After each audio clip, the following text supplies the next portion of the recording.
Hello, সবাইকে নমস্কার। আশা করি সবাই খুব ভালো আছো। আমিও খুব ভালো আছি। এই ভিডিওটা হচ্ছে আমার বিয়ের পর নববর্ষের দিনকার ভিডিও। এটাও অনেক দিন আগের ভিডিও। তো আমার শ্বশুরবাড়িতে নববর্ষে সেরকম পুজো হয় না, তাই সেদিন আমরা চলে গেছিলাম আমার বাবার বাড়িতে। বাবার দোকানে নববর্ষের পুজো হয়, লক্ষ্মী গণেশ পুজো হয়, নারায়ণ পুজো হয়। তো সেদিন সকাল সকাল আমি আর নীল মিলে রেডি হয়ে চলে গেছিলাম বাবার বাড়িতে। পুজোর আগেই পৌঁছে গেছিলাম। সেদিন আমার শ্বশুরবাড়ির সবারই নিমন্ত্রণ ছিল আমার বাবার বাড়িতে।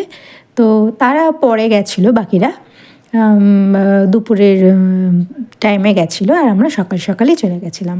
তো দেখতেই পাচ্ছ আমি রেডি হয়ে নিলাম একদম শাড়ি টাড়ি পরে। আর নববর্ষের টাইমে যেহেতু প্রচণ্ড গরম থাকে, তো জাস্ট একদম হালকা একটা শাড়ি পরেছিলাম, যেটাতে গরম একদম লাগবে না। তো তারপর একদম রেডি হয়ে এই যে চললুম বাবার বাড়িতে। আমি আর নীল দুজনে একদম রেডি।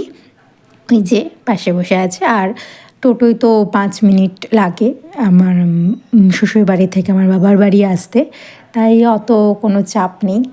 তো আমরা খুব ধীরে সুস্থে সুন্দর করে চলে এলাম। তারপর ওকেও একটা পাঞ্জাবি পরিয়েছিলাম, যদিও পরতে চায় না, তাও একটু পরিয়েছিলাম যে পুজো আচ্ছার দিনে পাঞ্জাবি না পরলে আর কখন বা পরবে। তো যাই হোক, এই যে চলে এসেছি, তারপরই ঠাকুরমশাই চলে এসেছিলেন। তো এই যে পুজো হচ্ছে, তো দেখো সবাই। আর ওটা এই ভিডিওগুলো অনই আমার ফোনটা নিয়ে ওখানে একটু ভিডিও করে দিয়েছে। তো এই দেখো ওদের দুজনকে আমি একটু ভিডিওতে নিয়েছি।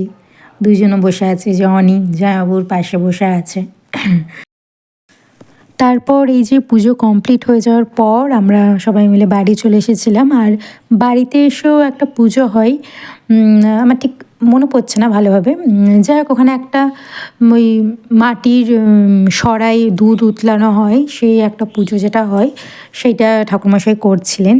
তো ছোটোবেলায় মনে পড়ে যে ঠাকুমা তখন এই মাটির সরায় দুধ উতলাতো। এখন এই যে ভিডিওটা দেখতে পাচ্ছ বাবা করছে সেটা।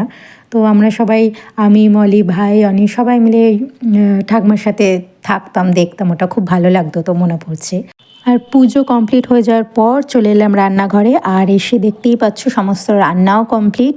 ওদিকে পনির, মাছ, তারপর ডাল, চাটনি, আরও ভাজাভুজি, তরকারি সমস্ত কিছু কমপ্লিট হয়ে গেছে, যেহেতু বললাম যে দুপুরে সবাই আসবে। তো তারপরে এই যে মা খাবারগুলো বাড়ছিল, আর আমাদের খাওয়াও কমপ্লিট হয়ে গেছিলো। খেয়ে দিয়ে একটু রেস্ট নিয়ে আবার সন্ধ্যাবেলা শ্বশুরবাড়ি চলে গেলাম।